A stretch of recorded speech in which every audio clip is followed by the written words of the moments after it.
I'm going to go with that the Harry Potter movies are Christmas movies.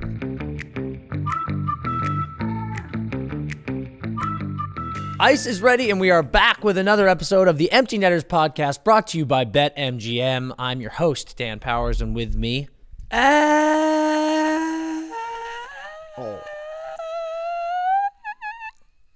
always. Wow. You gonna introduce yourself? Or you want me to introduce you? I want you to do it. Is CP, the man himself. The man, the myth. With a fucking diabolical sweater on. Love it. I was going to call it a QZ, but it's a QB. QB. I just made that up. QB is gas. That's how you know that I'm on it, dude. Yeah. I'm quick. Listen to this. For the people, Snap it. for the Give me people- some for the ASMR. For the people at home. Nice. Dude, you're still hoarse. Well, I was a horse, then became unhorsed, And now you're horsed and I'm again. horsed again. Get the dust off the saddle, boys. Oh, you're an absolute mess, dude. It's unbelievable. Yeah. You know what's funny? So our mom, we got the holidays coming up, and going to head back to Maine, and our mom texted us randomly this like Friday, and she was just like, hey, gonna see you in a little bit. Don't get sick. Hate it when you guys are sick when you come home for the holidays. Get some good sleep. And then I feel like neither of us got good sleep this weekend. Want to share with your Whoop score with people? Say, hey, mom, look at me, mom. I don't know if that 4% recovery is coming into focus here, but that's how you get sick, ladies and gentlemen. Yeah, that's how you. I'm not sick though. That's how you sound hoarse. That's how you sound hoarse. You would think that you're worn out, not sick. I agree. I don't think I'm you're worn sick. out, not sick. Yeah, I think you're worn. And also, telling someone to not get sick is the most automatic way to get them sick I've ever heard in my damn life. I almost replied to our dear mother, like, "What are you doing to us? Why would you say something like good this?" buddy of ours from home, Sam Mason, Stu Mason, their father, George. George is a good luck guy. Yeah. And no matter what, if I was like, hey, George, I'm taking the SATs tomorrow, he would go, good luck. And I would go, thank you. But then I'd be over their house. We live 4 minutes from the Masons. I'd be over their house, and I'd go, okay, I got to go home. I'm about to drive home. And George would go, good luck. And I'm like, why, dude? Do I need it? Driving home? Yeah. So you think he's dishing good luck in areas where it doesn't need to be dished? And now I'm like, Jesus Christ. Yeah. What's going to happen on the way home? It could What be anything. challenges am I going to I think face? that's what George is saying. It could be anything.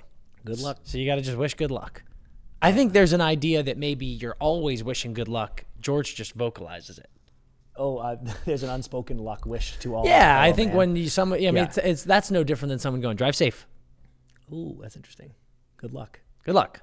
Yeah, I don't like it though. Yeah, it makes me think, shit. Yeah. It's like, is something going to happen? Yeah. You know? So that's tough.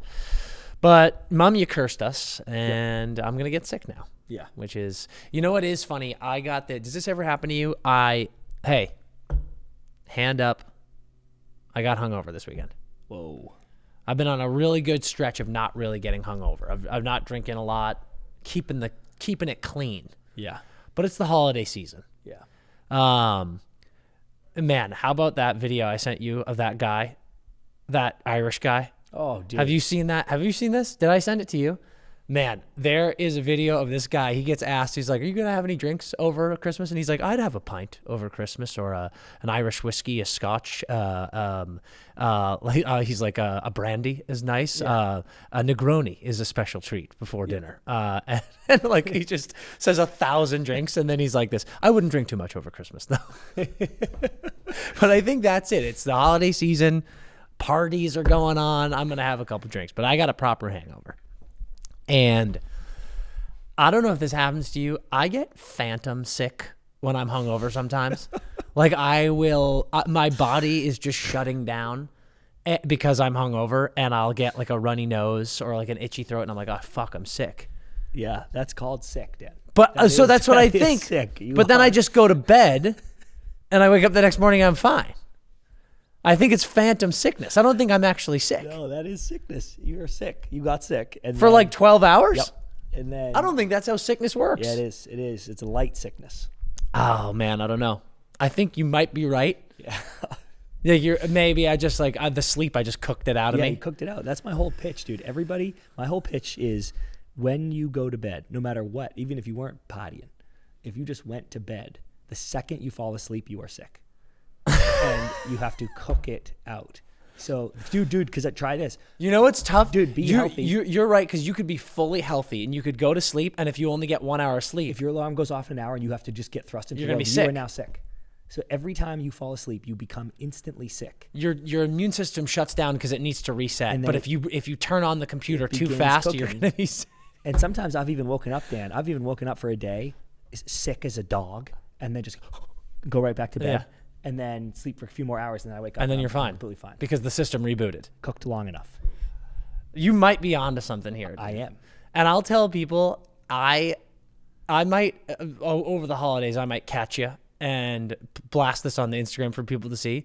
Dude, I've never seen anything funnier on this earth than when you wake up too early and this guy will like come out of a bedroom and he looks like Ebenezer Scrooge. Like he's bent over at a 90-degree angle and you have to like crank yourself into being a normal human being. I can usually get straight by noon. And your hair is just out of control, and then you just go into the bathroom and clear your throat for 60 full seconds.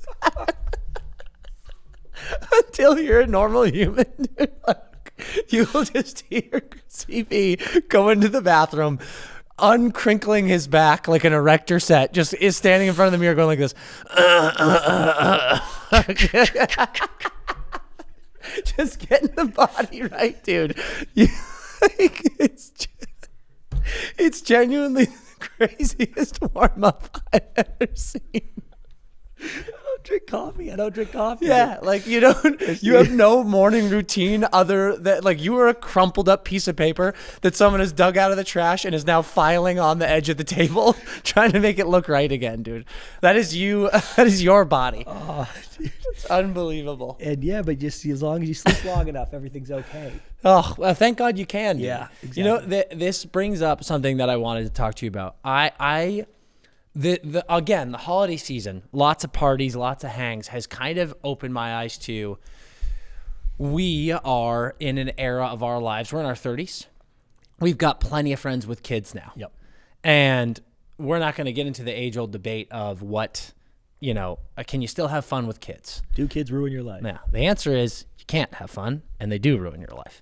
But some people love that. Yeah, and that's some people great. love it. That's a different type of fun. Some people like Not your having type fun. of fun. Some people like not having I like fun. not having that. But it made me aware of the fact that we've got a good group that is they're still unmarried. Yep. Some in relationship. We're in relationships, but not married yet, and no kids. Yep. And I've taken to calling these people, and we're in this category, which is sick. You've got to be over 30 for this, because if you're not 30 yet, you're still a kid, as far as I'm concerned. Still wet behind the ears. Yeah. But I've taken to calling these people free-range adults. Free-range chickens? Is it based off of free-range? It's based off free-range chickens. Okay. And I think this is a special subcategory of humans. You're 30 or older.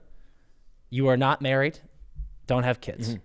You are a free-range. And actually, I might even say I will allow certain married couples into the free-range adult category. I think Toff and Kat are free-range adults. Yeah, they are. So like they can be included. Free-range adults are people who are adults who have money and freedom and still just go and do whatever you want. Yeah. And a great example is like you could get together for brunch with a bunch of friends. And let's say there's 4 free-range adults at the brunch and then one of our buddies has a kid. That guy with the kid can't let that brunch get off the rails like the rest of us can. Yeah. Like you might have a brunch and we go, we're that Irish guy. I might have an Irish coffee. I might have a grasshopper. I might have a creme de menthe to settle the stomach. Like, you can get out of control, and there are no repercussions. Right. And only free range adults can do this, I think. And I can see it in another. I can see a free range adult in another one. Yeah. You know, like I feed off of them. Absolutely. Yeah. And the free range adult is the person that you go, oh, Mammoth just got hit with a bunch of snow. It's Thursday, and I call you and go, hey, tomorrow you want to rip up to Mammoth, do some skiing? Yeah. You can't do that if you're not a free range adult. Do you think you have responsibilities? Yeah. You are caged. You are leashed. And it's not a bad cage. Yes, it is. No. Hopefully, most of the times it's a lovely cage. Yep. Made of happy memories and good times. But a cage nonetheless, my friend. Yeah. Is it possible to find your free rangeness? Because you give up free rangeness when you make these decisions. Yes. Is it possible to re-find it? You can rediscover it. You can rediscover your But your there freedom. will be repercussions, dude. Yeah. The cage gets a little bit smaller when you go home. Next time. Yeah. Yeah. But I just think you could be like, oh, Mammoth got hit with a ton of snow. All the free rangers are going to get some turns in the POW. Yep. And let's go. And you and your significant other go, but we have child. And I go, put it in a basket, like a nice basket. I thought we were doing something real here. There's a river. Famously, babies are found floating in rivers, in river baskets. No, but you go, hey, somebody watch the baby. Well, listen. And then you go. Yeah, but that in and of itself makes you not free range. That's my whole point. Because you had to ask. You have to go, all right, I need to take, you can't go, yep, let me just go pack the duffel and I'll be in the car in 2 minutes. Put the baby in a duffel. You can't do that, dude. That's not free range. That would be free range. Yeah, that would be a little crazy, Yeah.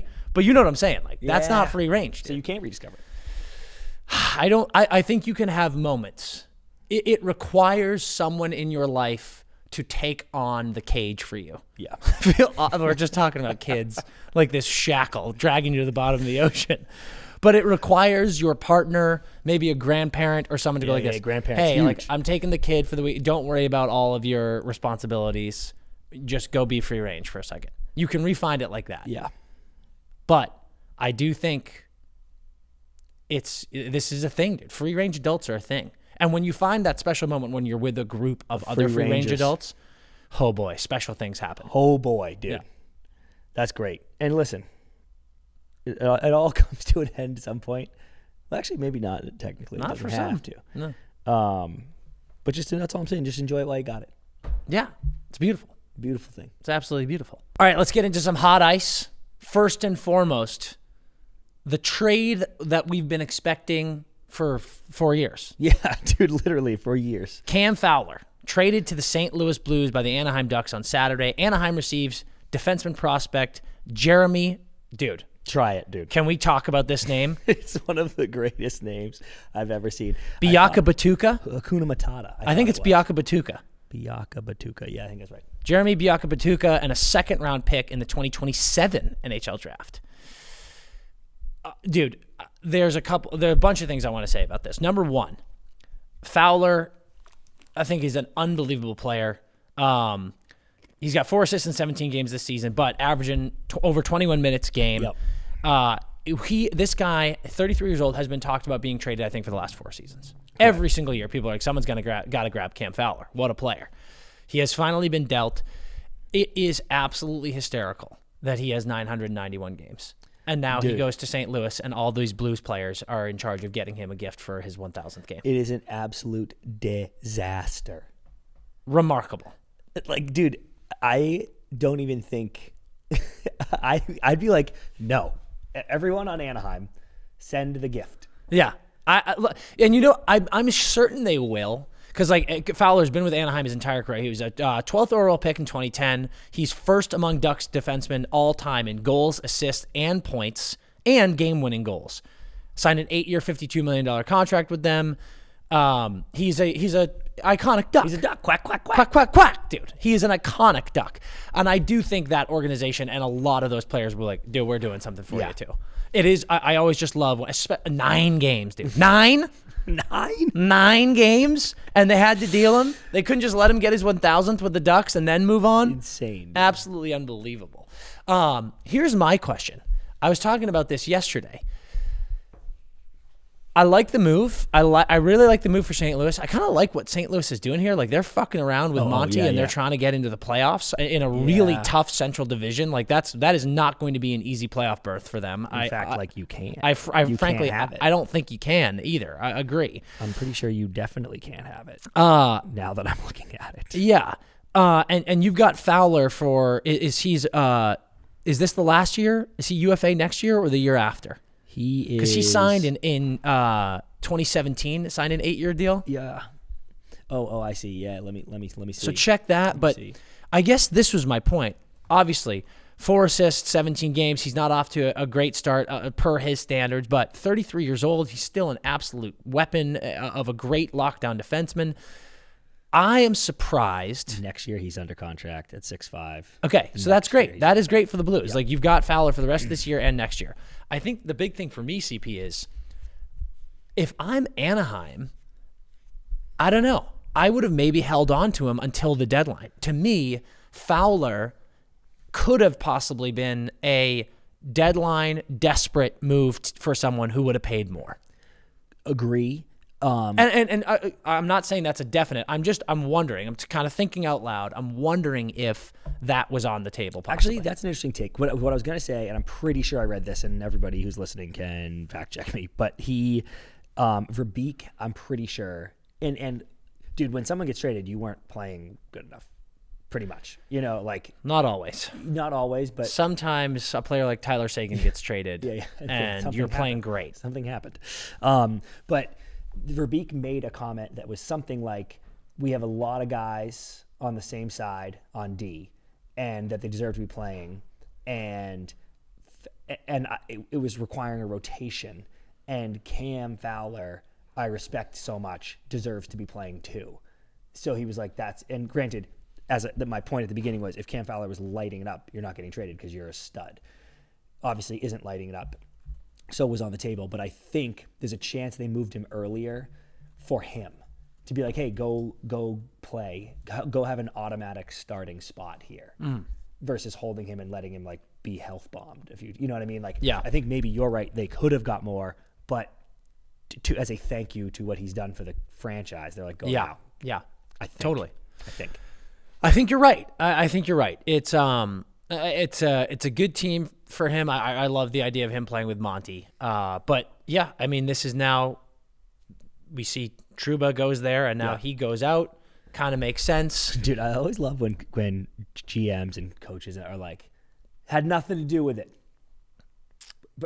Brought in a defenseman, traded a defenseman, unrelated. And I'm like, well, related though. Ducks retaining 38.5% of that salary. So, good win for St. Louis. Now, I want to talk to you about we're starting to hear the rumor mill buzzing a little bit here. Go. Bunch of names. Obviously, Trouba goes. Now Fowler goes. Now we've got a bunch of names who are kind of being brought up in early trade talks here. Like it's mid-December. Yep. We see Capo Caco is health bombed. Yep. In New York. After best year of his career. By Caco's standards, he's playing well. Now we're hearing things. Brandon Saad might be on the move. Now we're hearing Trent Frederick in Boston. A lot of teams interested in Trent Frederick. Yep. Also hearing that Frank Vetrano is yet again being discussed. So my question, how many more trades do you think we see before Jan 1? Oh. And of those names, who do you think is likely? Dude, it's a funny thing because it used to be all deadline madness, right? Like literally everyone would get moved on deadline day. And now over the past few years, we've seen some of the big deals come through before that. There isn't that total chaos drama of that when we wake up that deadline day in March. So my instinct is we'll see some trades before the deadline, not literally on the deadline, but it's still too early to see any more action. But then I go, why? The deadline is pretty late. The deadline is for like, we're a cup team already. We're sick. We just need we need a depth. We need a second line right wing, or we need a puck moving defense, or whatever.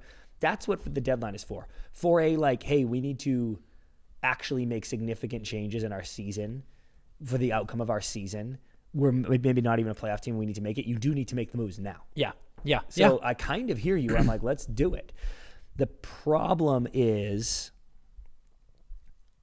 Frankie Vatrano could score 35 goals for you. Otherwise, though, I'm not sure anyone is altering your season on this, So the moves would have to almost come in a blow up, like you named Kakko. Like, honestly, I don't think we see another move before Jan 1. I don't think so. Interesting. If we do, I think it comes from New York. Jan 1's pretty soon. Very soon. That's why I said it would be, crazy stuff. Yeah, it'd be crazy stuff. Frankie's an interesting one where, like, again, he's off to a slow start per his standards as well. Like, Frank's a 35, 40 goal scorer as far as I'm concerned. Certainly 30. I think he has 8 so far this year. So that's one where I could see, if the Ducks, the Ducks are kind of in this interesting place where I don't know what they're doing. Same. I don't know what's going on with their head coach. I don't know what Verbeek is doing. I don't know what getting Trouba did for them. I said, like, what was the thought process behind picking up Trouba's contract? Right. I genuinely don't understand. So many people are saying, oh, the cap floor, they got to get to the cap floor, but then they trade Fowler. So I'm like, well, I don't think that was it then. And I just don't know what they're doing. And you wonder, like, if, people keep bringing up Boston with Vatrano. Yeah. And, like, if you were to swap Frank Vatrano's low cap hit and you send a guy like Trent Frederick the other way, that is a situation where you put Frank Vatrano on your second line playing with guys like Elias Lindholm or playing with Pavel Zacha, Charlie Cole. Like, I could see Frank Vatrano getting right back on track of 30 goals. So, yeah, there are definite interesting thoughts with some of these players, but I agree. I don't think we're going to see a blockbuster. Since we were talking about the Ducks, tough news. Trevor Zegras out 6 weeks undergoing surgery to repair a torn meniscus in his right knee. Where are you at on Z? Dude, it is a disaster. And it sucks extra because, as we well know, he is, and I don't even mean this in a negative way, he is an emotional guy. And some dude, and I don't mean he's not working hard to get back and his rehab, like all that, she's going to do all that. It just, some dudes, Dewey, dude, perfect example. Dewey breaks his fucking ankle and goes, this is actually a great time for this to happen. He just, all spinzo, glass half full kind of fucking guy, dude. And Z is, when things aren't going well, it can affect him. And again, I think the emotion can be good if it's harnessed the right way. But it's just after the season he had last year, really needed a good season this year for his mental health, and comes out and wasn't playing that well and is now hurt. And you worry about, I don't want to be a dick, but you just worry No, about, say it, dude. You worry Like, about his future, bro. Because I'm like, you were I agree. so fucking hyped. You're on the cover of NHL. You're fucking Michiganing your dick off. And then I thought he was going to come out of those back-to-back 60-point seasons and have a 90-point. Yeah. Like, I really did. And now I'm like, what happens, dude? Does management want to change? Like, do you end up on a different team? And maybe that would all be good. I don't know. It just, all of a sudden, there's so many questions about Trevor Zegras, both from a mental standpoint, both from a health standpoint, and from a production standpoint. When coming out of his sophomore year, I would have told you there were 0.0 question marks about that kid, and anybody be lucky to have him, and it's a bright future, and blah blah blah, all the bullshit. So it's a lot of bad things in a row. I was about to say bad luck. Some of it was bad luck. Some of it was a little bit self-inflicted. But it's just a lot of bad things in a row. Yeah, and I feel bad. It makes me feel bad, Dan. I completely agree, man. It's like, I don't know where I stand with Z. I'll never back down on this. And so many people are like, you're going to eat crow. And I'm like, I don't know when I would eat crow in 20 years when he retires. Like if he's not a Hall of Famer, I guess. But like, I think Z is unbelievable. I think so many people have talked about it that there are Hall of Famers who have talked about Zegras' ability and they're like, he's going to be fine, dude. Like he is unbelievable. I do wonder if at this point, the time in Anaheim is up. Yeah. You know what I mean? Yeah. Are there too many distractions here in Southern California for him? Are there too many things that have happened that have made him think, fuck me, it's never going to work here? Are there too many young players there that he's now being compared to that he feels he has to compare himself to? And you wonder if after all the, 2 years now of like, they got to trade him, they got to figure something out. You do wonder if it's like, you know what? Maybe with the Ducks, with what they're doing right now, like we just said earlier, I don't know what they're doing. Yeah. I don't know what the plan is. Maybe there's a situation where they go, we're retooling here. Yep.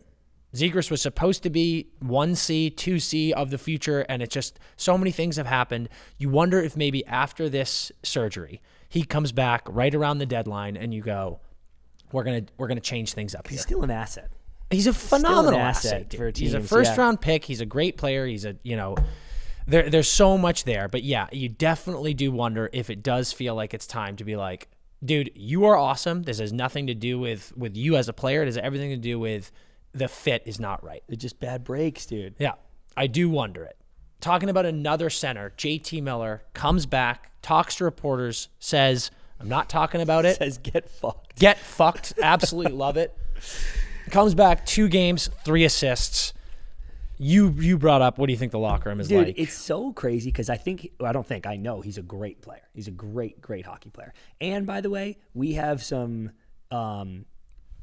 we've heard a few things. I don't know what's true. I'm certainly not going to say any of them on the airwaves right now.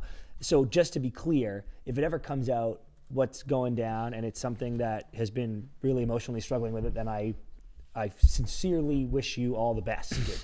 Yeah. But just to talk about it on face value, barring like an actual health emergency or something, I can't fathom, dude. Did you see that shit in the 49ers game with the linebacker? I randomly saw this. I don't think so. Football. This 49ers linebacker has been playing, and Wags, maybe you even know this. I don't know if you saw it, but this 49ers linebacker has been playing this year because one of their star linebackers has been hurt all year.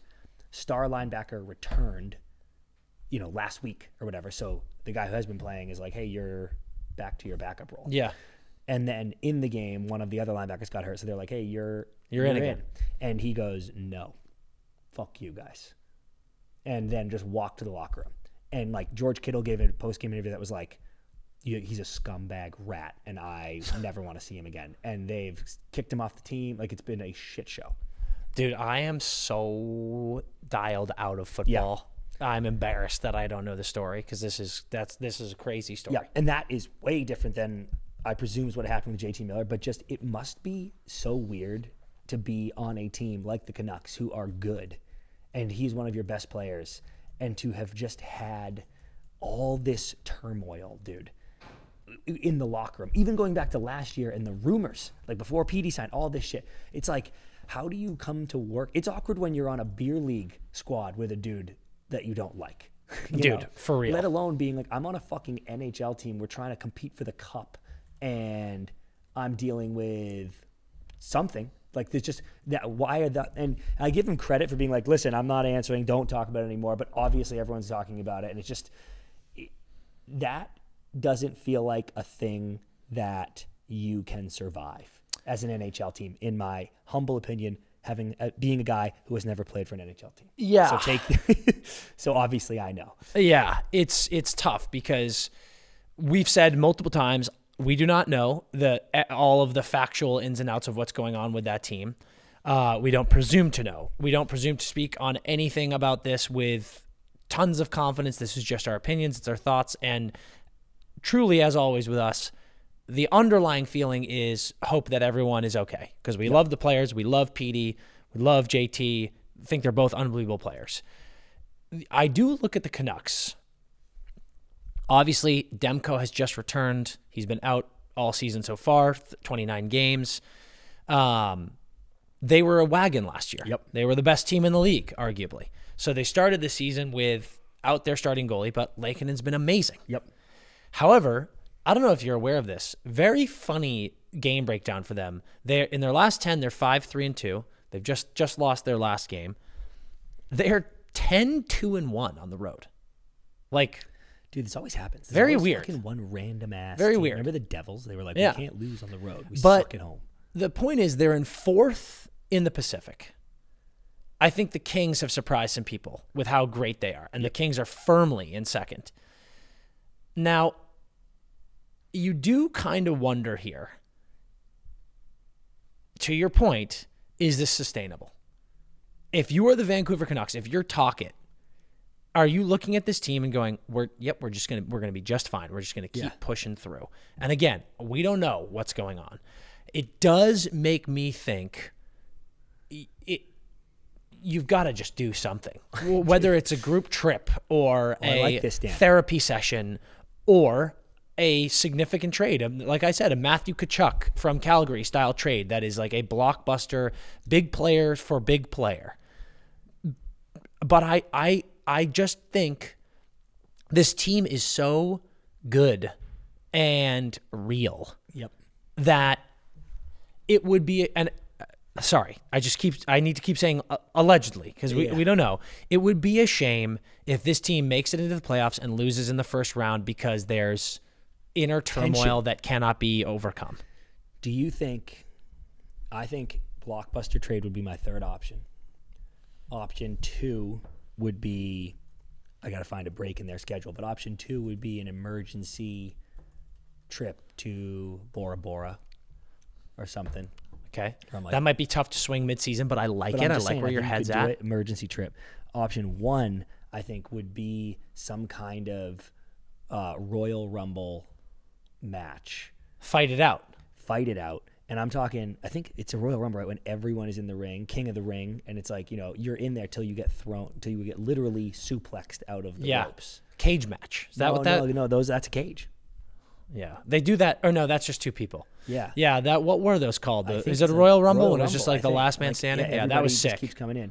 So I think you do that and you just get it out. You hash it out. Dude, you just throw a few haymakers. Mm-hmm. Try a few, figure 4 holds. And then, dude, but you hate to be a Jake DeBrusk guy who just got there. And you're like, all right, dude. Why is everyone fighting right now? I got to go toe to toe with all the boys. Yeah. But I just think that maybe a Royal Rumble in Vancouver is the answer. You might be right. Ultimately, I do feel like I wonder. It's hard to stay mad at someone. If you've gotten to the place where you're like, we got to do something. Like this can't. Something to think about. Yeah, it's something to think about. Babes, by now you know that we have teamed up with BetMGM for the entire season, and nothing has made us happier because it is the best platform in the world to get all of your bets in. Make sure you download the app right now and get in on all of this action.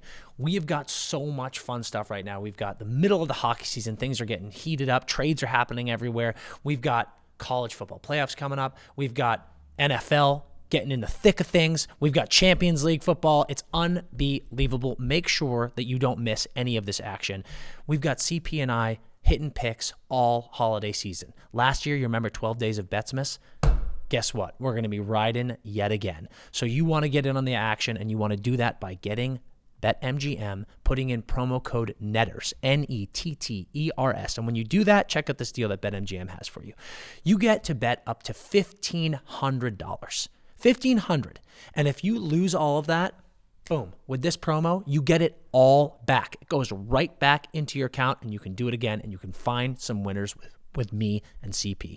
BetMGM's taking care of you like no one else in the space. Make sure you roll with us right now. Gambling problem? Call 1-800-GAMBLER. Call 877-8-HOPE-NY or text HOPE-NY for New York. Call 1-800-327-5050 for Massachusetts. 21 plus only. Please gamble responsibly. Call 1-800-NEXT-STEP for Arizona. 1-800-BETS-OFF for Iowa. 1-800-981-0023 for Puerto Rico. First bet offer for new customers only. Subject to eligibility requirements. Bonus bets are non-withdrawable. In partnership with Kansas Crossing Casino and Hotel. See BetMGM.com for terms. U.S. promotional offers not available in New York, Nevada, Ontario, or Puerto Rico. Talking to you guys about our boys at Bauer really quickly, and specifically the Twitch stick. It's the first stick with twitch taper technology that makes it flex further, recoil faster. It's a piece of modern marvel engineering. I've never seen anything like it. I've never felt anything like it. It's 345 grams. Sometimes if I put it in my hand and I close my eyes, I think I'm holding nothing. I've never seen anything like it. It's stick handling. I'm a whiz out there flying through the neutral zone. This stick is unbelievable. It's got so many cool features. Like I said, it's this boron fiber material, twitch taper tech. The stiff blade core helps that thing. You guys, you get in the pro shop and I'm pushing that thing down. When it whips back, you can feel the breeze 3 states away. I've never felt anything like it. I've never seen anything like it. Dan and I both have one. I've been rocking the P28 lately, that toker, brand new for me. And I was always a P92 guy. But the P28, I just load that thing up in the toe and let it rip. Beer league goalies all over California are trying to ban it because I'm too good now. All of a sudden, I get the twitch and I'm an absolute sniper.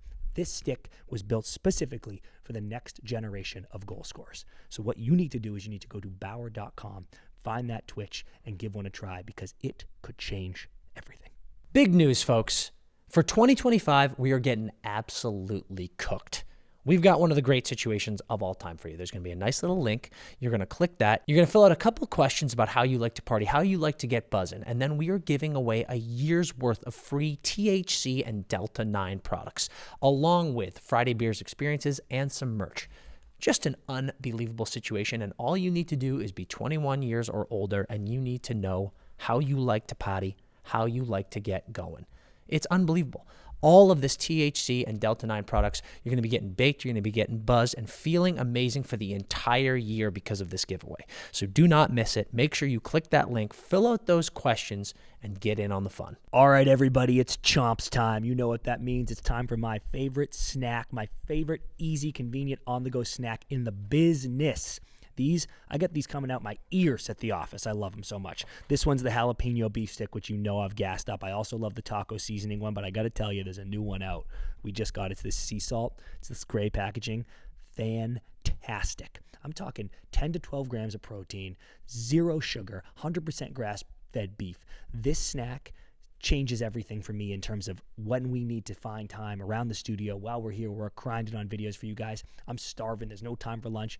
Chomps saves the day every single time. I love the flavor profiles. I love how fast and delicious they are. It's incredible. So what you're going to do is you're going to go to chomps.com/emptynetters. Check out all they've got going on. Find the flavor that you love and get yourself some chomps today. Happy chomping. Let's talk about some rookies. Yep. You wanted to talk about Michkov. Dude, Michkov, for everyone that didn't see it, they played the Wild on Saturday. And they lost big because the Wild are a fucking wagon. Yeah. But it was 1-0, and the Flyers were on a power play, and Konechny gets a backdoor 1T, wide open net, hammers it home. And Michkov, have you seen this? Yeah, dude, it's hilarious. Michkov saves it. And dude, I saw the play happen. Yeah. And then nobody knows. Like, the announcers are like, I didn't even see it in real time. I was like, I didn't know either. They were like, I think he missed the net. And I was like, what the fuck? And then you watch the replay, dude, and Michkov literally blocks the puck on the red paint of the goal line. Yeah. There are some who are like, I think it's going wide. No. It's not. It's going in. It's going in the net, straight in. And my first reaction was like, oh, okay. Dude, he's clearly like, he's tangled up. He's trying to get in front. Like, he is not watching that puck when it gets hit off his stick. Dan, I think he is. Dan, I think that he goes, no one will score unless Konechny it's has me. more points than him. Yeah. And I just think he is like, and I know this would have been a Konechny point too, but he's chasing him in goals. Dan, sometimes we all are human beings with, well, hopefully most of us are human beings with common courtesies and decencies. Yeah. That allow us to operate in society. But every now and then. No, hold on. Was that statement when you said hopefully most of us are human beings? Do you want to stop there, or was that the sentence continuing? Like you're saying hopefully that people have decency, or you're saying hopefully most of us are human beings? Are you bringing up an AI conversation again? No, I'm saying hopefully most of us have decency, because it's not hopefully most of us are human beings. I know not all of us are human beings. Okay. You want to get into aliens, you want to get into AI, that's fine. Good. Just wanted to clear that up. Hopefully all of human beings and AI and aliens have courtesy and decency. Yeah. But sometimes, and it's usually when, pressure, shock the body situations happen. Yeah. We revert to very primal, basic instincts. Survival being one of the first and foremost that comes to mind, but also more sinister instincts. Got it. And I believe that Michkov is a very jealous person. And he... Don't start this, dude. In that moment... Don't do this. Wanted that goal for himself. Okay. And tried to take it. And even more so was like, actually, I just don't even want Konechny to score because I'm the goal scorer here. And I think he stopped it. And then, Dan, literally like a millisecond after he did that, he regretted it. Because those things only happen, it lights you up in a moment of weakness. But I do believe that he's a very jealous person and he stole that goal on purpose. Or he blocked that goal on purpose. That's crazy, dude. That was also the same game where he tried. I know. Was it? Actually, no, I don't think so. No, I think he tried the Michigan against, I think Detroit. I think it was Detroit. Yeah, it was. But, man, I don't want to believe that's true. But there is a Calder race going on here, and he might be vying for every point he can get. Where do you think he stands right now in the Calder race? What a beast, dude. Leading points, leading goals. I'm sure he's the BetMGM favorite right now. If someone wants to look, I'm sure he is. And I think he's going to do it. Mac has come on so hard. And if I'm voting right now, I think it's Macklin, and it's not close. Oh, that's so stupid. I hate when people say that. It is absolutely close, but I think it's Macklin. Just because he plays a more complete game? I think he plays a more complete game. I think he has less games. I think their point per game or their point per game pace is probably super close. Yeah. And I just think Macklin is more complete. I think he's been a more dynamic overall player. I agree with that. Yeah. Fucking Lane Hudson is an absolute machine as well. So that's the only thing I was going to ask you because, they're both just like the Michkov's 2 points off point per game, Max 1 point off point per game. I do think it's a bit of a, like we said last year with Bedard, they want to give it to Mac if they can. Yeah. I think if Mac is like right in the running, I just think the Flyers are better and will continue to kind of be in the mix and score a lot of goals. No doubt. Which is why I think he's in the running. Do you think if Lane, how close in points do you think Lane would have to be for them to give it to him? I know. Because they're going to finish dead last. The Sharks and the Habs are going to finish dead last. Yeah, Michkov's on pace for what, like 65 points, 70 points? No, he's got 27 points in 29 games. Like he's on pace for, 70. Oh, yeah, what am I talking about? Yeah, so like 70. If Michkov finishes with 70, Macklin's like 65, 70, and Lane has 58 to 64, I think he wins it. Anything less, and I don't think which is crazy because I'm like, if Lane Hudson has 50 points as a defenseman, I'm kind of like, as a rookie defenseman. Yeah. Like, are you shitting me? But what was it last year, right? I was banging the drum. Faber finished with like 48. Faber finished with 47. Nice job, Dan. Yeah, but those are rookie numbers in this racket, my friend. Yeah. I think he's got to have over 55. Me too. And I think he might do it. And I think he might. What does Lane have? 20 in what? Has he missed time? I think he might have. I think the first few games he didn't play. No, that's not true. No? So 20 and 29? 20 and 30. 20 and 30, okay. I actually think he needs more, dude. And I know that's sad because it's not fair. But I think you might be right. I think he needs to like literally have as many points as them.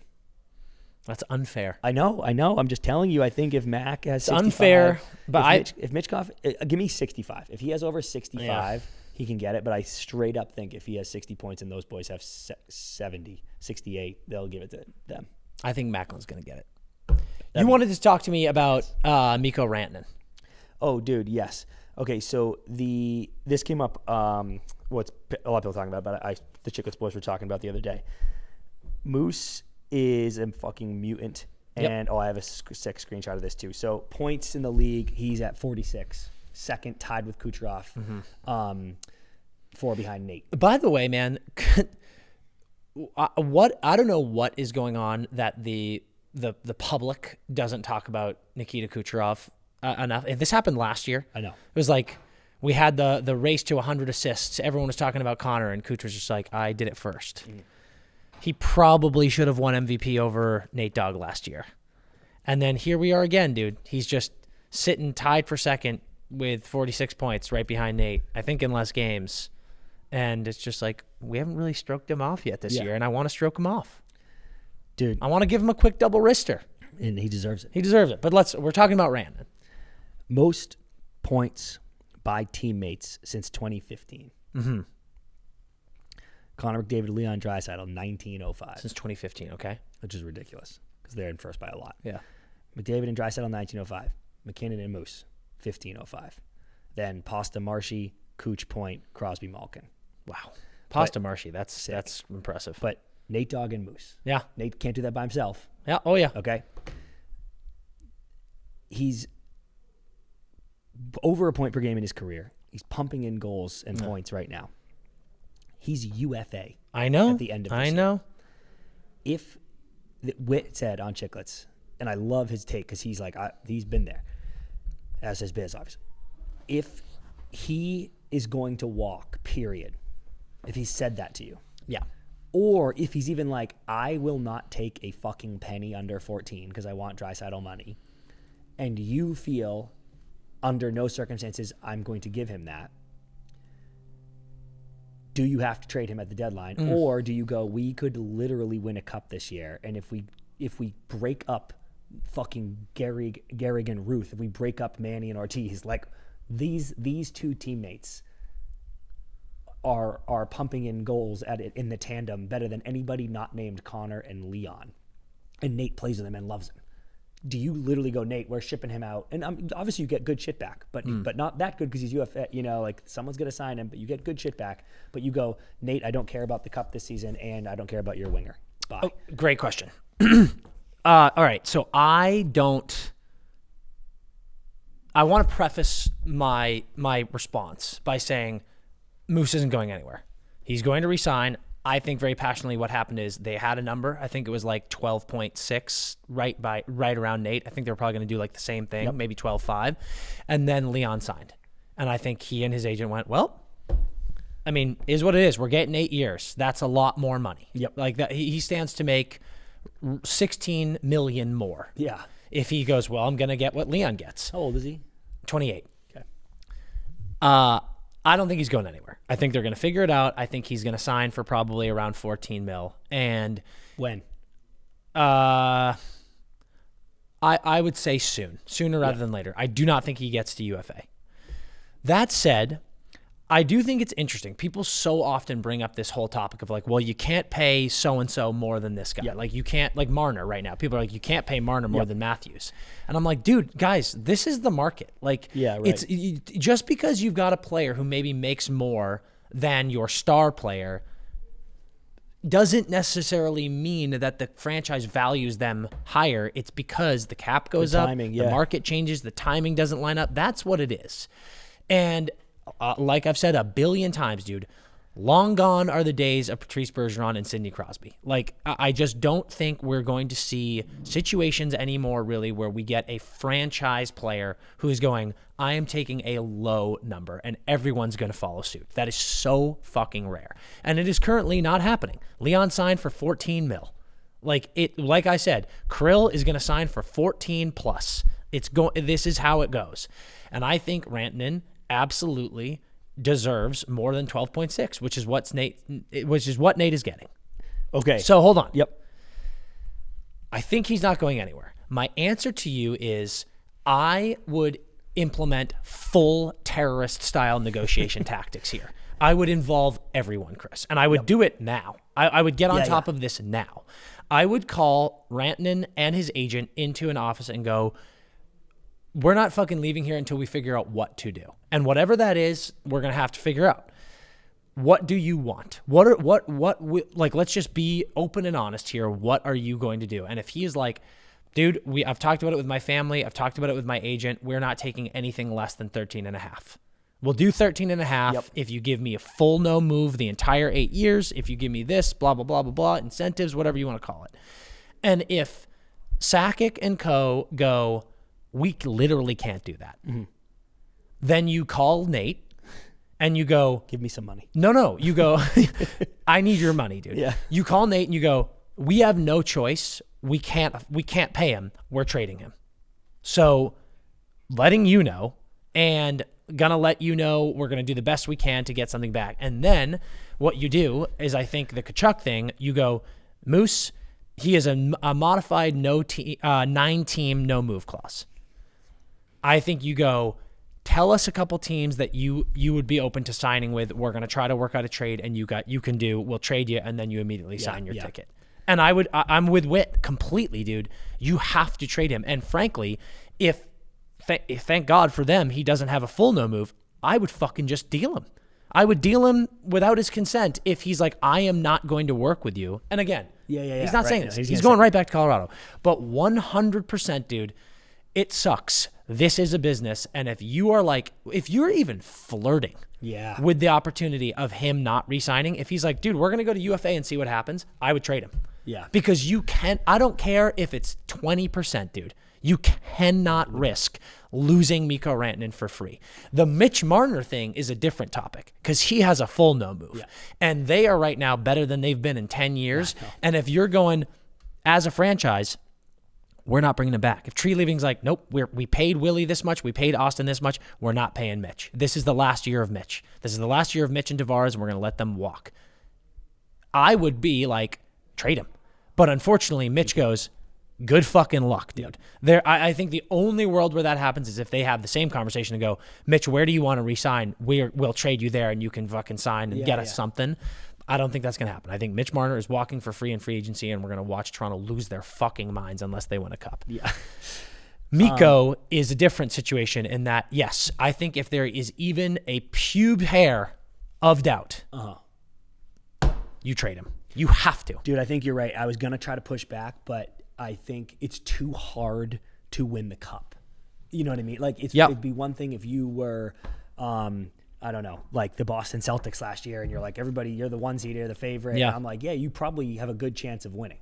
But the Avs aren't even going to go in as a one seed. Yeah. And I think they're fucking dangerous, Maverick. But I don't think, like, even if I was like, oh, Moose guarantees you can't win, and you could have won with him, which I think is probably pretty accurate, it doesn't matter because it's still so hard to win that keeping him, to lose him for free to keep him to try to win a cup now is a fool's errand. It is. Absolutely.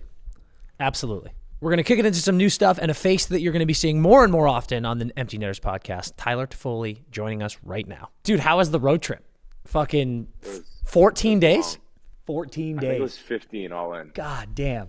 Like with our flight, or with like getting in after the St. Louis day, it ended up being 15. Yeah. It was crazy. Overall, do you like those, or no matter what, do they always get a little old and you're like, Jesus Christ, get me home? I mean, I think at the start, you're always really excited because you're like, oh, road trip with the boys. And then by the time it's like day 10, you don't even know how many cities you've been in by then, you know? So then you're like, holy, like, we got to get home. Yeah. And then you're like, wait, we have 3 more games left, you know? Like, yeah. Dude, this is actually something I've always wondered. Do guys, like, when you go on a 14-day trip, do guys pack a big suitcase of clothes, or are you just fucking throwing on team gear and just shooting the shit in the hotels? No, you're packing enough for the 14, 15 days. Yeah. But it's always weird with, like, some of the guys, they don't. So you're like, how many times are you, like, re-wearing those underwear, you know? Like, or, like, the socks, or just, like nasty things like that, you know? I'm going to call out Mar. Is Mar just wearing, like, the same thing over and over again? Yeah. I fucking knew it. Yeah, that makes perfect sense. That makes perfect sense. I fucking knew it. Oh, my God. That makes so much sense.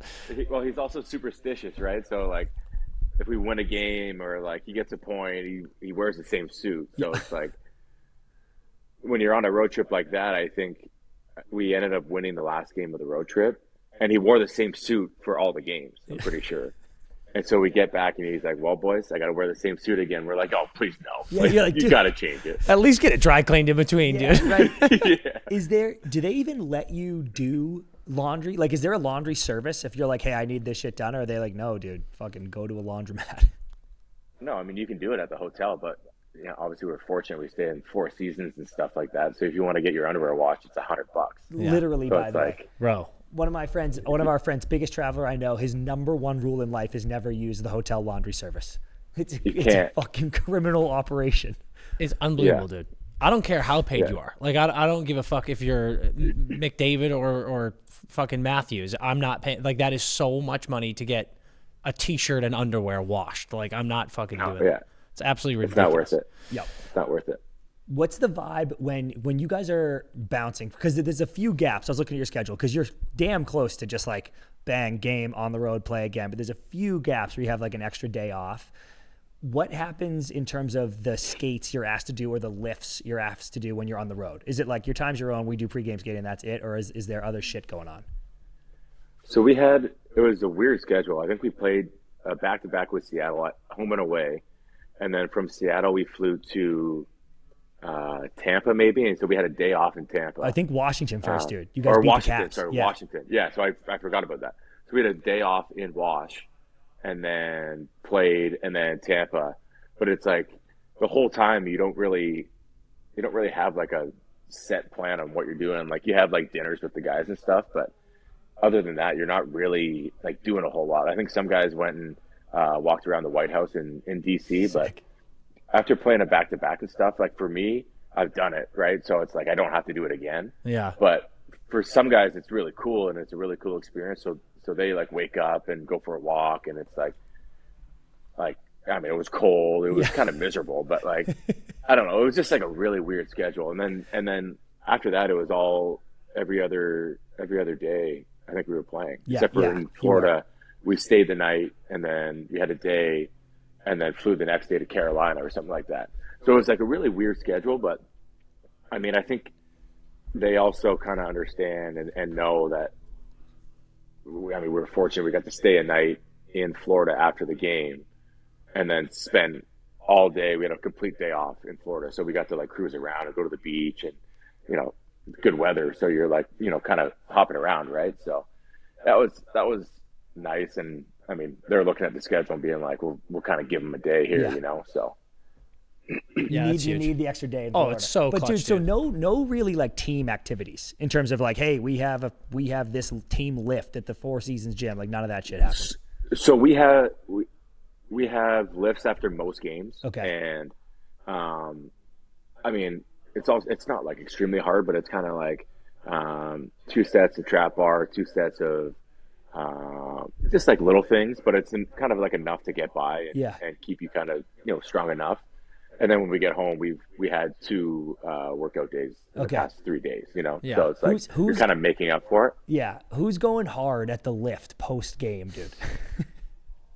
Honestly, you're kind of like still running on adrenaline for the fair. most part. So, like, especially if you have a good game, you're like, oh, I can't wait to lift, and just like you're like throwing stuff around. Or even if you have like a bad game, you're like, oh, like this fucking sucks. Like trap bar. Yeah, you take it out like, on the bar, dude. Dude, I could actually see that. Like I've had fucking beer league games where we get rinsed, and I'm like, I'm so pissed off that if I got I thrown can't in a weight sleep room, anyway. yeah, I'm like, yeah, fuck that, I would dude. fucking toss shit around. I get that. That's fucking, Yeah, that makes total sense. Is that like, is the strength coaches there too, being like tracking your guys' work? Or are they just like, hey, go lift and we trust you? I think they're there and they're like looking to make sure guys are like in. But after the Florida game, so we got spanked by Tampa, and then went to Florida. I can't remember what the score was, but they had like 50 something shots, and Blackie played unbelievable. Yeah, and Mar actually was like every single guy work out after the game. I don't care if you played 20 minutes or you played 10. Like we're all working out, and we had the day off the next day too, so that was like another reason. So I think that was good, and everybody was in there, and everybody got what they needed, and then we got out of there. yeah, makes sense. Sick. Dude, who on the team is sharing rooms in the hotel still? I think it's Smitty and Mac, but I don't know because we've had some guys up and down a little bit. And, True, yeah. I don't know if they end up splitting up or how that works, but they're normally together and they're doing the same stuff every day. I mean, I was gonna say they probably like, love that. Actually. I mean, I'm assuming like I feel like it's like Step Brothers where they're like talking like TV off and they're like just like laying like straight back and just like telling stupid stories to each other and see who falls asleep first. One of those things. But, Dude, one of them actually sneaks a call to the hotel before the trip and is like, "You guys don't have a bunk bedroom, do you?" Yeah. Could you imagine that? Dude, someone has to check their room service bill, please. Like, I need an itemized room service bill after. I think they do a good job of going out for dinner. Like, I haven't been out for dinner. I mean, it's obviously not a good thing, but I've been on so many teams where it's like we go to a certain city. And I'm like, oh, I want to go see, so-and-so for dinner. And then I have a friend who doesn't play hockey who lives in, say, DC or you know what I mean? So it's like I'm kind of just like doing my own thing for the most part. But I'm pretty sure they have a decent dinner crew. It's like him, Mac, Smitty, I think Deli goes, and then some of the younger guys that are usually that have been up and down, they'll go for dinners. And I think in Tampa or Florida, they like rented like little tugboats and like went like on boats and stuff. I'm like, how do you guys even think about doing stuff like that? They found it on their travel blog. They're full of energy, man. It's I get it. Like they're in all these new places. I was just gonna say a place that they've never been in, really nice weather, and they have nothing else to do. They're not going for a nap. Where I'm going for lunch and I'm eating and I'm taking a 2-3 hour nap, regardless of if we're playing or not. Yeah, exactly. Even on the off day, dudes. When they were in LA for rookie camp or whatever, because remember it was hosted at Toyota this year. They went out to dinner. Mac and Smitty went out to dinner and texted us because they were looking for a rec on the west side. So we go and I was like, oh, we will treat them to this dinner because it's just the two of them and they can't even drink. So like whatever, So we go put my card down. We go to the restaurant, put my card down and like set all the thing up. And I'm like, don't tell them, just let them eat. And then, tell them it's all taken care of. End of the day. Empty Netters boys got you. But I didn't realize that they would email me the itemized dinner, a dinner receipt. So it was like they got steaks or whatever. But then at the end, it was like 2 molten lava cakes. And I texted them and I was like, how to be, boys. Oh, good for them. Good for them. It's fucking awesome. A hard rookie camp for them. I think they played one of the 4 games. Yeah, exactly. Oh yeah. Then they were just getting dragged around before the season started. Yeah, exactly. Staying in like an airport Hyatt. Yeah, right. I texted them. I'm like, you guys having fun? They're like, oh, this place is awesome. I'm like, I can't believe like you guys are doing this. That's so insane. Dude, do you get into, I mean, you just said the nap. Do you have any, when you're on the road that long and you're in these hotels, do you have any rituals in the hotel room to like set it up to make it comfortable? Or are you just like rinse and repeat, go in, sleep, nap, get to the game, get out of there? No, I mean, I'm pretty easy. And I think, like I said, we stay in, Ritz or Four Seasons and all these great places where half the time I don't even need to close the blinds and I'm asleep. Yeah. You know what I mean? Like, it's just like I lay down, the bed's comfy, and then I'll wake up and then I'll get a text from Conan. It'll be like, hey, you want to go for dinner? I literally roll out of bed, put my clothes back on, dinner, and then take a shower, go to sleep. Yeah. I'm like, this is, it's just like the life, Yeah. Well, there's actually, I've heard guys say there actually is some peace to being on the road. Like, obviously it's stressful, Cat's far away, you've been on the road, cities are blended together, but you can kind of just fall into that routine of like, okay, eat, nap, skate, lift, eat. It's just, it falls into that rhythm. Like, I mean, that's kind of what it turns out to be. And it's, I mean, obviously you get to have some fun and you go for some dinners and you have some beers and stuff with the guys. But for the most part, especially now, it's like, you're not really doing, or I'm not really doing like a whole lot. And it kind of goes back to just being on the road for so long where the first 6-7 days, you're having a great time and you're with the guys, you're going for dinners. And then, Kat, sometimes she'll go away and she'll do her own thing. But this last one, I'm pretty sure she was home the whole time. And by the end of it, I was like, I can't wait to just come home and watch a Christmas movie. Yeah, fuck yeah, dude. Like, you're just like, I just need to like relax and get away. But I mean, I've been on the West Coast, obviously with the Kings before, and I know how long the road trips. And I want to say my first road trip with Vancouver when I got there was Toronto, Ottawa, Montreal, like Buffalo, like another long one. So like I pretty much went right into it, So it's kind of like all I knew. And obviously being in Jersey last year was much different in the sense of we were doing like 1-day trips Yeah. or like, fly the day before to Detroit, play, and then fly after the game. And it was like, I almost like the longer trips better because it's less stressful in my opinion. Yeah. Dude, I actually buy that take. Me too. And dude, is there anything to the team can come together more? When you finally go on these really long trips, and you're like, okay, now the boys are really getting to know each other. I mean, I think so. I think it's different for everyone. Like when I first came in the league, we had one of the guys I played with. You'd get a text whenever we landed, and he'd be like, I have a reso for 10 or 15 guys. The first 10 or 15 guys that text me are in. If not, I got a place for after where we can go for a couple beers, and then you're on your own after that if you want. Whereas now it's like, it's more of just like going for a dinner, and I mean, guys aren't really going out as much as they used to. Yeah. So it's definitely different in that aspect. But like I said, you're still going for nice dinners, and we stay in, like I said, nice areas and all that. So, I mean, we had Nobu, and we had a team dinner in Florida too. I can't remember what it was called, but like just so much food, just a bunch of laughs. And it's just, I mean, I do think that kind of brings everybody together. For Dude, sure. Bro. Absolutely. You mentioned it earlier. You guys got whacked by Tampa. So obviously, really happy you get to relive this. Yeah. But when we knew we were going to talk to you about this or after this road trip, we've always talked about this, man. And like, we obviously remember back playing. There's games where this fucking happens. But in an 82-game NHL season, you guys go down 5-rip in the first period. What is talked about in the locker room in that situation? Are you like, fuck it, get through this game, or you guys battle to the end no matter what, even if it's game 26 of 82? And are people screaming? Is it like, fucking boys, pick it up? Or is it, motivating? Like, what's Yeah. the vibe? I think it's literally every single one of those emotions that you guys just mentioned.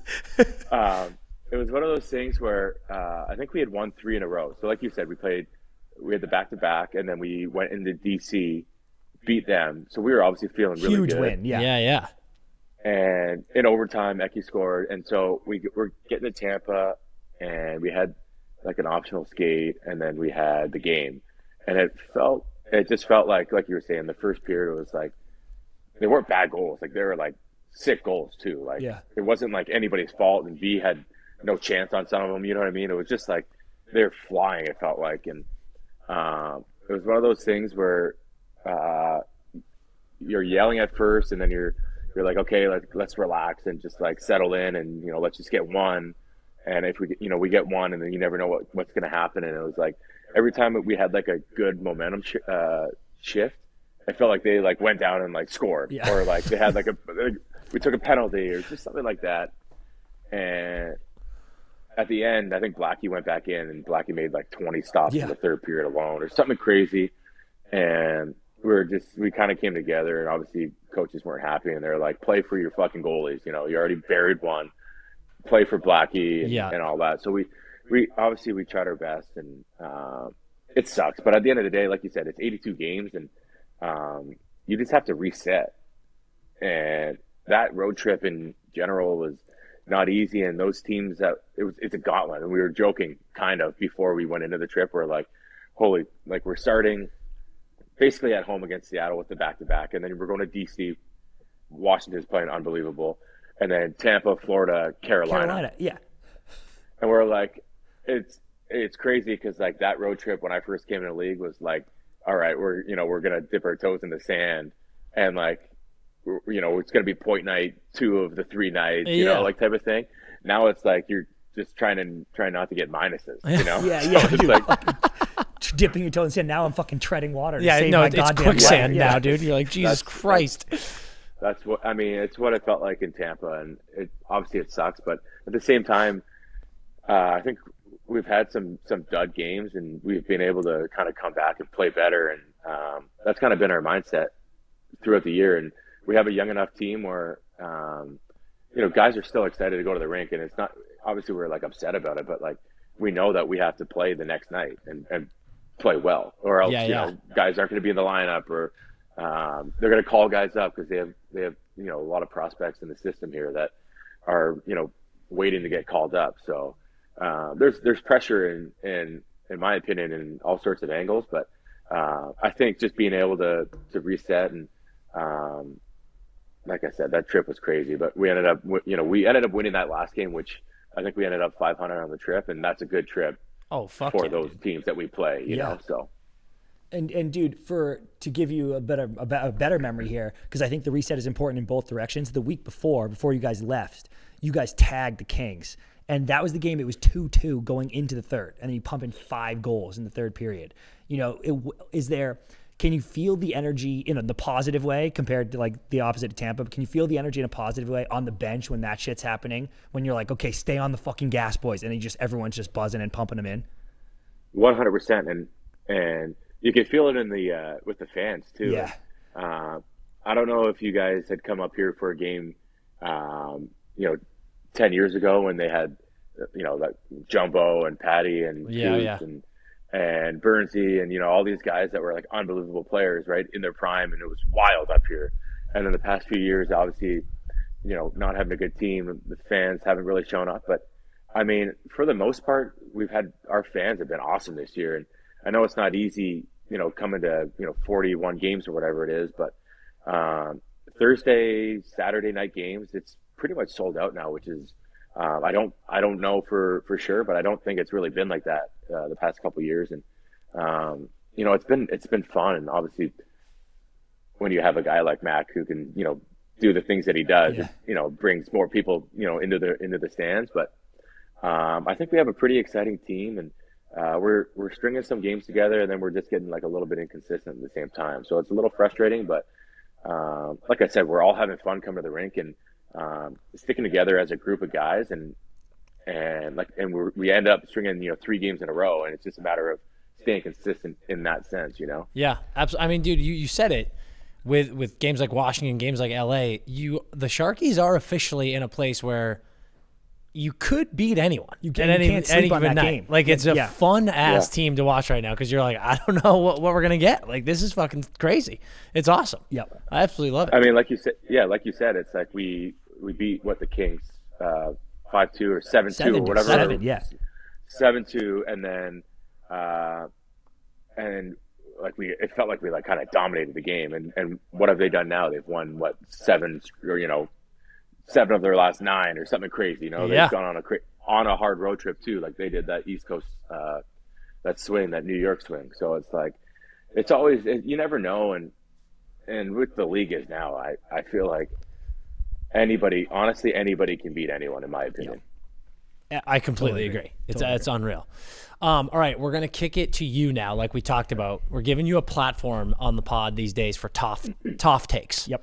So your hot take that's top of mind right now, and for the listeners, we don't know what we're getting into here. So hit us with something that you want to get off your chest right now.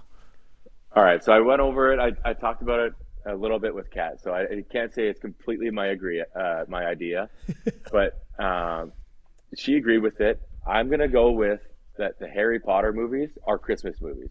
Oh, dude! And I don't know if you guys have talked about it, but that's just my opinion. I think just the way that the movies are all kind of played out. It's like in the winter, they're taking the train through the snow, and a couple of the scenes, it literally is Christmas time. So it's like, I think it's Christmas growing up, and I think a lot of the Canadians will say the same thing, that we would go see Harry Potter in like December and stuff, and I'd come home from school and my mom would have it on as like a Christmas movie, So that's my take, and I don't know, what do you guys think about it? Dude, okay, well, I'm gonna say this also for the listeners. Every time Toff comes on, the Toff take can be anything he wants. It can be about hockey, it can be about otherwise. So I'm glad that we're going outside the game. Same. The moment, it's just a season, Yes. The moment you said Harry Potter movies, I thought you were going to say suck. And I was like, this might be the end of this, dude. Yeah, Toff take is now canceled. Yeah. And we will never do this Could again. you imagine? So I will say, I'll go first. I so passionately agree with this, and I have been falling asleep to the Harry Potter movies every night since December 1st. It's on all the time. All the time. It's like it's one of those where, especially now, you just throw it on. You don't even have to watch. No. It's like you're watching Friends in like in like July, you know, like you just throw Friends on or something and it's just like on the background or whatever, you know? Yes. Dude, Toff, But- there, I'll have to send this to you. There is a time on Christmas Eve, a time at night that you can hit play on Harry Potter 1 so that at exactly midnight, Harry will run down the stairs and say, stop "Happy it. Christmas, Ron." No, it's not. Fucking I mean, beautiful. I don't know if Kat's gonna let me swing that one, but you know, maybe I'll put that on like the TV upstairs. Yeah, there you go. And, Get the headphones in. And when it's time, then I'll just like go upstairs and I'll be like, oh, I'll be right back. You know? Dude, I've actually looked into this because you said it. Like whenever there are people who are like, why? If you say it's a Christmas movie and people say it's not, and I always bring up that there's a Christmas scene in every one. The only one there isn't a distinct Christmas moment is 7 Part 1. No, dude, there is. And that's when I started getting. Wait, no, like, no, there's sorry, so much 7 going Part 2. on that- Okay. In yeah. 7 Part 1, they're Harry at the cemetery. Harry and Hermione are in the cemetery, and she says "Happy Christmas, Harry." Yep. And then 7 Yes, Part 2, that's there right. not one because it's already happened. But that counts because it's the same story, Same book. same book. Yeah, but I mean, that's when there was so much going on too. Like you Yes. don't even know what's even happening. You know, there's just like stuff happening all the Yeah, all Yeah. It's complete so. chaos by Dude, then. like there's Yo, Yeah. here's why I love this take, Toff.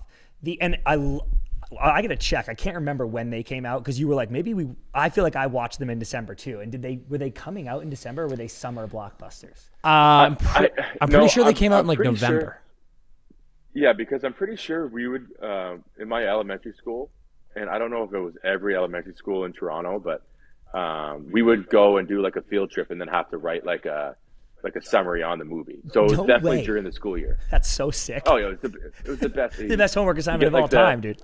Every single Potter movie. Oh no, not every single one. Most of them came out in November. Okay, yeah. So it was December when we were Yeah. watching it. But what I was gonna say is, because people every time I say this take, I get the pushback that they're like, there's one scene where it's Christmas. It's ridiculous. You think it's a Christmas movie, but I swear to God, dude, how do they make you feel? What does it remind you of? Christmassy. When they come on, I yeah. swear it feels like 100%. Christmas no matter when I'm watching. Dude, also don't forget the algorithm knows, bro. Like Yeah. when you pop on HBO Max right now, like what movies are they pushing? Good point. They're pushing Potter. every single Potter movie. Absolutely. You don't think HBO knows? I'm gonna They know. throw one on tonight too. The Yeah, algorithm exactly. knows. Like we're kind of establishing this right now. Like this is your sign, listeners. If you feel like Potter's a Christmas movie, it is. Yep. We endorse this. Watch them. There's no doubt about it, dude. And dude, the people that don't, what's your problem? Yeah, I'm It- curious what the backlash is going to be and like what their opinion is. You Yeah, know, like I think it's like the purists who are like, you should be watching A Christmas Story and Holiday Inn. Miracle on 34th but Street you can in watch black and that white. too. That's what I'm saying, Yeah, dude. How hard is that? I've got plenty of time, dude. I'll watch it all. Yeah, like it's like Christmas break and everyone has time off. It's like there's only so much you can do. There's only so much hanging out you can do. Like throw a Harry Potter movie on like during the day, but like throw the Christmas Story on at night. Yeah. You know, when you're snuggled up on the couch. Perfect day. Dude, I think you said it perfectly. Like a Potter movie in the background during December is the biggest no-brainer in the world. Oh, dude, it Yeah. completes the whole image for me. It's fantastic. Yeah. It's fantastic. Well, so the first Toff take is like a hard agree. A slam dunk. Yeah. Zero pushback over here. This is good. All right, now Toff, you got to join us for a beer league hotline, which I'm thrilled about because this is going to be the first time Toff has joined for one of these. Yeah, correct. So, I've seen these. Some of these are pretty outrageous. oh, I'm dude, curious. the some of the messages we get, I'm certain are fake because they're so crazy. When I started beer league, I told my wife that the guys always stay for drinks and food after the game, and she said that was okay. But of course, they don't always stay. The problem is, if I go home right after the game on those nights, she'll know the guys don't always stay and expect me to come home right away more often. So on the nights when everyone leaves, I stay at the rink bar by myself and watch a show on my phone. It's not that I don't want to be home, I just need to keep the status quo. Do I have issues? Oh, bro. No, I don't. I mean, I don't think like there are any issues there, but I don't think it's got to be one of those things where you're like watching a show at like at the bar, like, and call one of your buddies. Like, can one of your buddies come and stop by for a couple beers and some hot wings? You know, Dude, okay, I'm with. I don't think that there's a problem here. I really appreciated the caveat of he's not like it's not like I can't go home. because Yeah, I know. then we're having a larger conversation. Yeah, right, This is right. this is like a marriage counseling session. But I'm with Toff. You've gotta either have a plan ahead situation, or you got to put more pressure on the boys. Just on the team, though. At least one of them. At least one of them. Yeah, like if everyone in that locker room is bouncing, you've got to be able to wrangle one of them and be like, dude, do one beer with me. One beer upstairs. I also think the show is, I guess it's a beer league bar, so it's not like it's a packed bar. Yeah. But I almost feel like you're less weird if you just sit at the bar and have a beer and talk to the bartender for a little bit. Yeah. Versus sitting in the corner watching a show.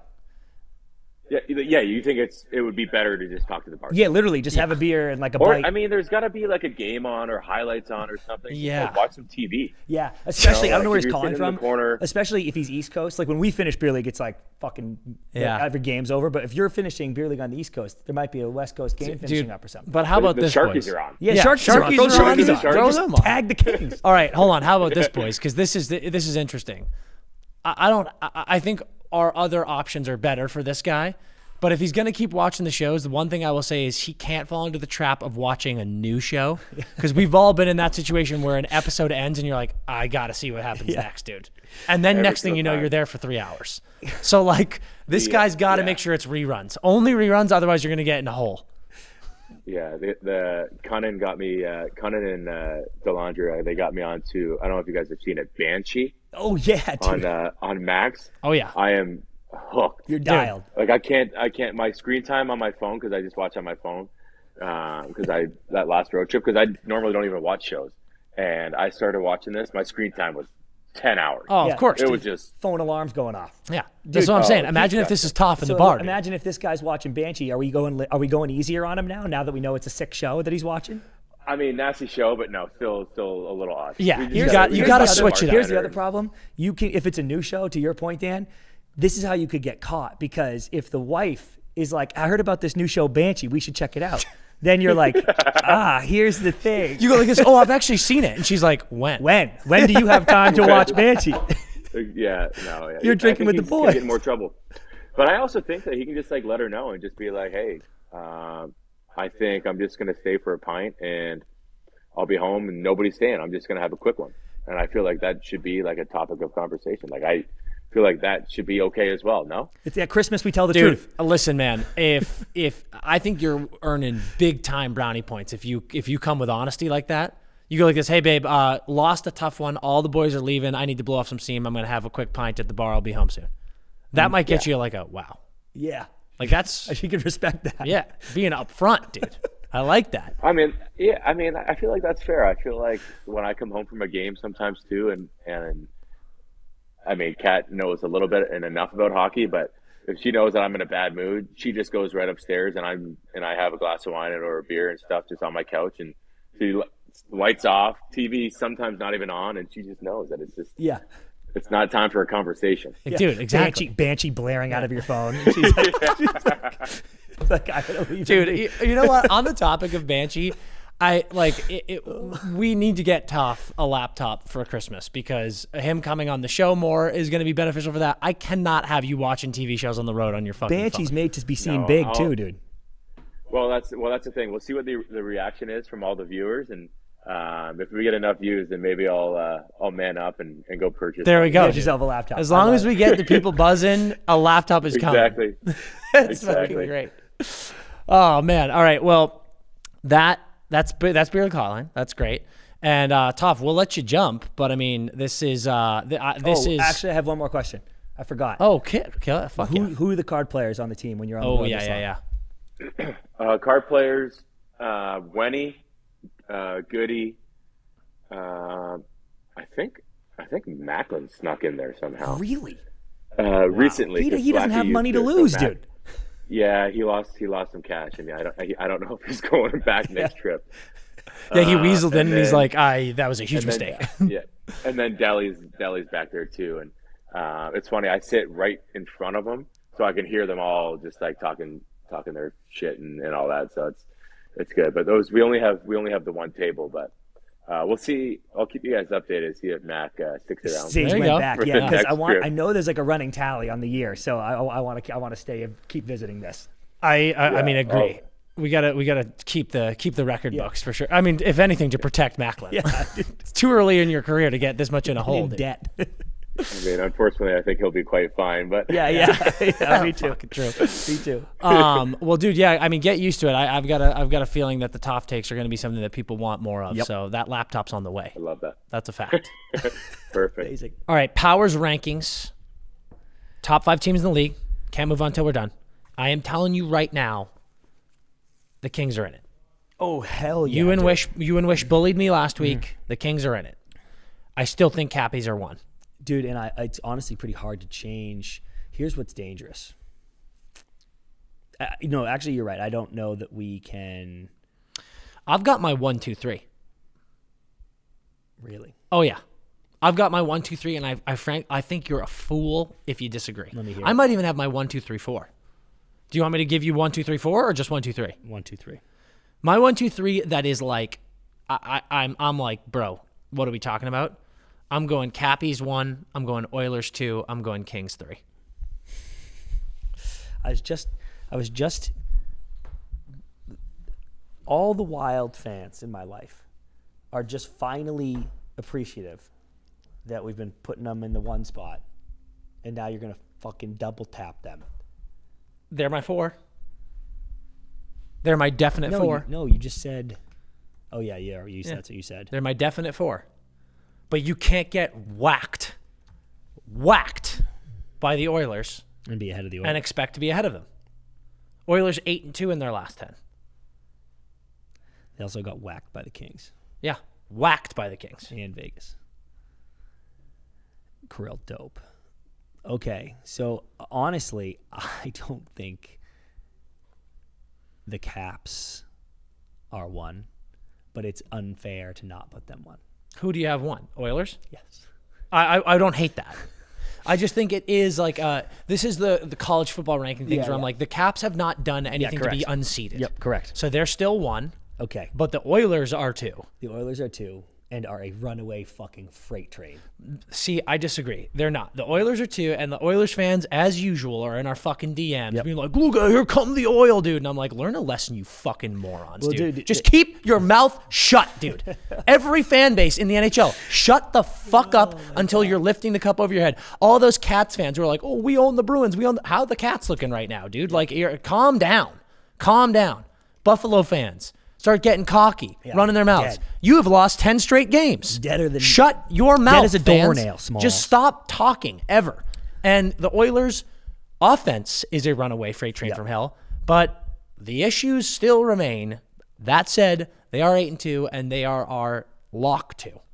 Caps, Oilers. Yes. And then, Kings. Kings. You're right. You're right, Dan. They're fucking buzzing, dude. Guys, New QB's York waking trip. up. Yep, New York trip don't give a fuck. Juice can't stop scoring ever Come on, since he give me came on 40. chilling at the Show me far 40. blue. Show me 40. Come on. Okay, so then the 4 spot. It's the Wild. It could be Vegas. But Vegas is 5. It could be Vegas, Because Vegas just got clapped by Edmonton. but just beat the Wild. They did. But out of respect to you and your Wild fans, But dude, you got to earn this. You got to earn this shit. I know they are 7-2-1 in their last 10. Wild are only 7-3. I really do think. But I just feel like the Wild just had a couple of slips, whereas Vegas, Vegas is amazing. I don't know what I'm Vegas talking about. just chugs, dude. This is a great 5. It is, and I think this is the 5. Like, I feel bad for No. the Devils. I feel bad for the Canes, the Leafs. But, yeah, I think this is the best 5 teams in the league. Caps, Oilers, Cappies, Kings, Oilers, Kings. and then Wild, Vegas. What order? I like Wild Vegas. Again, it's the Vegas eye is test. wild, though. Like, I'm looking at it, I just think Gus is a little bit better than Vegas' goaltending right now. I think the overall game for the Wild is a little bit better than Vegas. They both had a couple bad losses, no doubt. Agree. But they just you don't care about the head-to-head last night. I almost think we have to tip it for Vegas because it was I'm okay with that. But I think it's a bit of semantics. in mini, dude. I know. I'll do it for I you. think we got to do it. I And mean, I'm you were the sorry, one. You were Minnesota. the one lobbying for the Wild. I'm sorry. I know. I wanted them too. Yeah. I'm sorry, but because of the head-to-head last night, I'm going Vegas is the 4th best team in the league, and the Wild are the 5th best team. Yeah, done. Boom. Cappies, Oilers, Kings, Vegas, Wild. Wild. Love it. Starting 6. We're just talking about the Wild. Left wing's going to be Krill all day. 2 goals again last night. They lost, but whatever. He's got 4 in his last 2 games. He's tied with Draisaitl for the league lead with 22, on pace for 60 tucks. I keep saying this. Do you think he could do 60? You know what I think is pretty fucking dope of me? What? And again, neither of them are leading the league in points, so it's funny that I'm strutting around like this. My 2 picks for MVP in our preseason rankings and all that was Krill and Leon. Dude, I did a whole video on. I will go back and scroll to the grid. I put because the odds were insane, and I was like, dude, this is sharp action. Get on this. And so many comments. I'm gonna find this. I made 2 future bets on the both of them. So many comments were like, he's not even the best player on his own team. He could never win MVP. And I'm like, well, he's already won one. He's already won one. Yeah, morons. And he's going to. So that would be gas. Dan, also you will remember when we were making our future bet goal parlays. I was like, dare we sprinkle a Krill 60? I know, dude. And you were like, no, dude. And how do you like me now, dude? So we got a long way to go, fella. 40 more goals. Yeah, and he's on pace for like 60.1. Yeah. Do you think he could get 60? I actually think he could. Yes, definitely. He is, I tweeted it last night, he is the most exciting player to watch in the NHL right now. Sick. Absolutely. I'm talking over McDavid. I'm talking over Celebrini, and I bring up Celebrini because, like, come on, he's getting in fights with fucking Logan Cooley out here. Like, Celebrini is an absolute blast to watch. Kirill is the most exciting player to watch in the league right now. It's fucking awesome. God damn. Absolutely awesome. Center, I think for the first time, after we gave it to McDavid for the first time, we're going Leon for the first time. Like you just said, 22 goals leads the league. He has 13 points in his last 5 games. All Oilers wins. The Pacific is fucked, Dan. It's insane, dude. I legitimately think, I'm not kidding, dude. I think they are going to finish first in the Pacific. Edmonton? Yeah. Yeah, I mean, yeah, they might. Because, like, Vegas, dude, isn't a Vegas is just like, what? We're good. And I'm not going to win 30 games in a row. Like, they don't go streaking like that. Vegas is just consistent machine, and I love them for that, and that's why they're so good in the playoffs. And I think they're going to be pretty close. But assuming no one gets hurt. The Kings are streaky. You know, like, the Kings are like, oh, we're sick. Oh, I don't think they are, dude. It's been 30. Like, they're I mean, I understand what you're saying, but, like, I don't think the Kings have been streaky this year. I think the Kings started off the season, people are like, nice, Kings. Yep. Like, dealing with injuries. Like, here we go. And they've just been great and are in second. I'm just saying this Kings team is historically streaky. Sure, but they're not right now. I know, but I'm telling you, they will be. They will be, a stretch yeah. where they're like, oh, wow, the Kings are 2-6. And I'm like, I know, the Kings are streaky. I think this is a different Kings team than you remember, dude. Like, they're just the Better goaltending. Yep, I think that's been amazing, and I also just think the important roles being filled by certain guys, like new guys, is a big difference.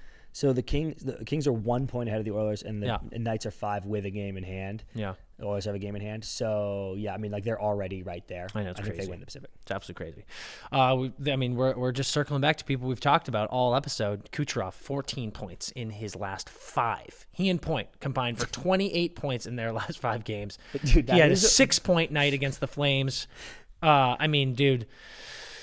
Oh my God! And bro, the play in that Flames game on the Gensel goal, I highly recommend everybody go watch it. Dude. This is Kucherov literally full back check, strip, back pressure, pick it up, wind all through the neutral zone, nasty sauce Gensel goal. Yeah. And I'm like, you are so good at everything. I think people think he's just this guy. He's an anticipator. He's floating, getting points, but he's doing everything, bro. He's doing everything. He is the stir in Tampa. He is absolutely ridiculous. And Tampa, yeah, man, like I think they've been really hurt. Yeah. And people are kind of unaware of that. And here they go, dude. They're kind of charging now. And I feel a lot of us feel pretty dumb about being like, I don't know, dude, Tampa might slip. Yikes. Wrong. Left D, in honor of getting his first NHL tuck, finally, Lane Hudson. We said earlier, third in rookie scoring with 20 points. Got a tuck in the first period of their game against the Jets Saturday, which gave the Habs a 1-0 lead. They would then lose because they stink. But Lane does not stink. Does not stink at all. And that's exciting. Does not stink at all. I was worried about him for a stretch there, though, with the goals. 19 assists is nasty. He's the man. But just like, you just want to see one go home. Agreed. It's absolutely crazy. Equally crazy, our right D also scoring his first goal of the season, Adam Fox. Crazy. What the fuck? But Playing great. 5 in his last 5. He's got a goal and 24 assists for 25 points. Not a lot of great things going on in Ranger Town right now. Do you think he could get traded? Absolutely not.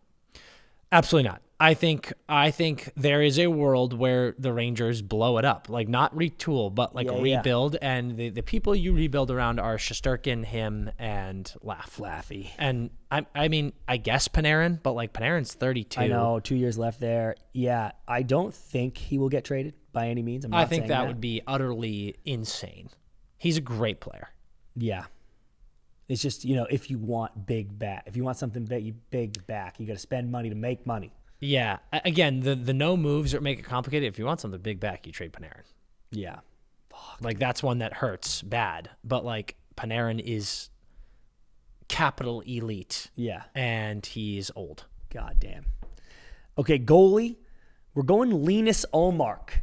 Because after a tough stretch in December, he's undefeated and has won 5 straight. He's given up only 5 goals in those 5 games, including a shutout. Yep. He had a ridiculous paddle save on Carlson. He's looking like the Vezina winner he was, and I'm happy for him. Oh, I'm so happy for him. Also, man, Ottawa fans, cocky again. Cocky. I love it, man. They win 3 games. Ottawa fans come out of the trees, dude, and just start talking about playoffs. They start talking about the time is now. And I'm like, if you lose 3 in a row, what are you guys going to be saying? And they're going to go, blow it up, dude. Everything is a disaster. I do think, though. And I say that with love. I think you got to be able to beak a little bit, though. And I know it can cost you everything. You could pay the ultimate price. Oh, yeah, dude, I'm a bitch. Like, I was preaching earlier, shut up, because I'm like, dude, just don't talk shit. Yeah. Don't talk shit. But just, I want people to be like, hell yeah. Oh, yeah, say hell yeah and go like this. Stop after that. Yeah. Say hell yeah. Go. We won 3 in a row. Go like this. Fuck yeah, this is awesome. I'm having fun. And then go like this. We are back. Nope. That's not talking shit. Okay, that's fair. I say we're back all the time. Say we're back. Don't start saying we're back. We're in playoffs. We're gonna knock you out of playoffs. We're gonna knock you out. Just shut up. Don't say you're knocking anybody out. But have a blast, dude. Just enjoy the ride, baby. Enjoy the ride. Don't start talking about the future. Yep. Enjoy the ride. That's that. Love to see Ullmark playing well. Yeah, me too. Unbelievable. All right, let's play a game. You got a game for me? Yeah, I do. We're gonna swung back around to you, eh? Swung back around to me. We're gonna play connective tissue. Wow. And honestly, Dan, I think it's probably the week for 2 real, 2 fake. But busy weekend. I'm a little hoarse. You're hoarse. I had to come up with 2 fake names. There's a lot on my plate, so we're going connective. That's gonna be fun next week. Yeah, sure is. Yeah. So we're going connective tissue. Okay. For those playing for the first time, I give Dan 2 brief bios about 2 hockey players, and they share a name. First, one of their last names is one of their first names. Yeah. So their names will meet in the middle, and Dan will give me a full name of the 2 people. Okay, ready? Yeah. A 3-time All-Star. I'm currently on my 5th different team. I've won a Lady Byng and a Selke, but neither of those are as cool as my Conn Smythe, which got me my 1 Stanley Cup, which we won as underdogs. I'm very respected in the league, and I'm part of a distinct group of players. Then, I was drafted in the 3rd round by Dallas out of Miami, Ohio. I only spent 2 years there, but it wasn't until my 4th stop where I finally landed on a new team that has had consistent playoff success for their entire existence, which got the franchise its first cup and my only cup.